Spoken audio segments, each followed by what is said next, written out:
دو لشکر آپس میں لڑ رہے ہیں ایک میدان، ایک جنگلی بدوؤں کا قافلہ، جنگل کے لوگ اپنے قبیلے کو لے کر، ایک جنگلی قبیلہ اپنے سردار کے ساتھ نقل مکانی کر رہا ہے ایک جگہ سے دوسری جگہ۔ اللہ کا نظام کہ یہ لوگ چلتے چلتے چلتے اس وادی میں پہنچ گئے جہاں جنگ ہو رہی ہے، دو لشکر آپس میں لڑ رہے ہیں۔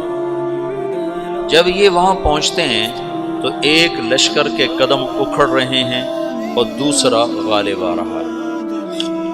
ان کو نہیں پتا شکست کھانے والے کون ہیں اور فتح پانے والے کون ہیں، ان کو نہیں پتا۔ اس جنگلی قبیلے کے سردار کا نام بھی تغرل ہے، تغرل۔ تو یہ سردار کہتا ہے جو شکست کھا رہے ہیں ان کی مدد کرو، کچھ پتہ نہیں کون ہے، کہتا جو شکست کھا رہے ہیں ان کی مدد کرو۔ تو 400 وحشی جنگلیوں نے فاتح لشکر کے پیچھے حملہ کر دیا۔ تو یہ کافی ہوتا تھا، 400 دوڑ دوڑ جب تلواریں پڑیں تو چند لمحوں میں نقشہ بدل گیا، بھاگنے والے جم گئے اور جمنے والے بھاگ پڑے۔ جب جنگ ختم ہوئی تو شکست خوردہ لشکر کے بادشاہ نے ان کو بلایا، اسے پوچھتا ہے مجھے جانتے ہو میں کون ہوں؟ کہا نہیں۔ کہا تو تم نے میری مدد کیوں کی؟ کہا انسانی ہمدردی کی وجہ سے، تمہیں شکست ہو رہی تھی اس لیے تمہاری مدد کی۔ اور اس نے اپنا تعارف کرایا، میں ہوں سلیمان سلجوقی، ترکی کا بادشاہ۔ مسلمانوں کا لشکر تھا اور تاتاریوں سے شکست کھا رہا تھا، تاتاری فتح پا رہے تھے، مسلمان شکست کھا رہے تھے۔ تو وہ اللہ کی غیبی مدد بن کر آئے۔ تو وہ اس سے کہتا ہے میرے ساتھ رہنا پسند کرو گے؟ تم نے میرے اوپر احسان کیا ہے، میں اس کا بدلہ دینا چاہتا ہوں، میرے ساتھ رہنا پسند کرو گے؟ کہنے کا کر لوں گا۔ تو اس نے اس کو لے کر ترکی آیا، اور استنبول اس وقت روم کی حکومت میں تھا، اسے فتح کیا اس تغرل کے آگے چوتھے پانچویں پڑپوتے محمد فاتح نے۔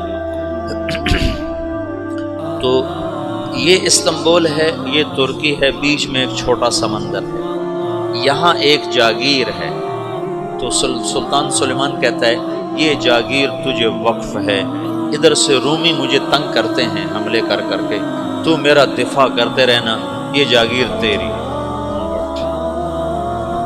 اس جاگیر پہ اس نے اپنے قافلے کو آباد کر لیا، اپنے قبیلے کو، اور ایک چھوٹی سی حکومت بنا لی، جو ایک صوبہ سمجھو سلمان سلجوقی کا، وہ ایک چھوٹا سا صوبہ ہے۔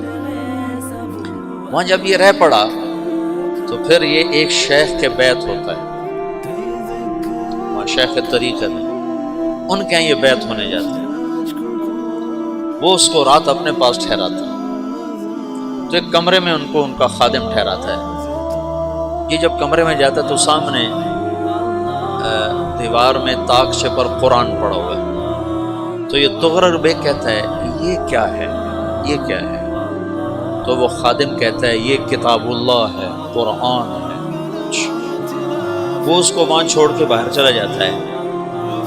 وہ دیہاتی آدمی، جنگل کا رہنے والا، پہلی دفعہ زندگی میں قرآن دیکھا، وہ کہتا ہے یہ قرآن ہے، اللہ کی کتاب ہے، میں اللہ کی کتاب کے سامنے سو جاؤں، کتنی بے ادبی ہے۔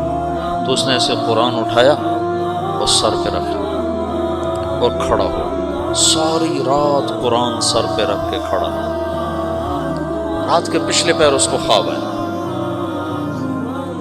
کھڑے کھڑے اس نے دیکھا کہ اس کی پشت سے ایک چاند نکلا اور شیخ کی بیٹی کے سینے میں جا کے اتر گیا۔ پھر اس لڑکی کے سینے سے ایک درخت نکلا جو پھیلتے پھیلتے پھیلتے 3 بر اعظم پہ چھا، افریقہ پر، یورپ پر، ایشیا پر۔ پھر اس کی آنکھ کھل گئی، وہ کھڑا ہوا ہے۔ تو اس نے صبح یہ خواب اپنے شیخ کو سنایا، تو انہوں نے اپنی بیٹی اس کے نکاح میں دی تھی۔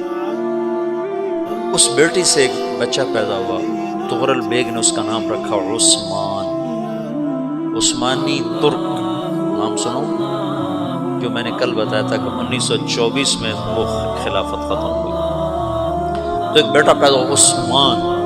عثمان نے پھر ایک نئی اسلامی حکومت کی بنیاد رکھی جو 1924 تک چلتی رہی، کوئی 800 سال یہ حکومت چلی۔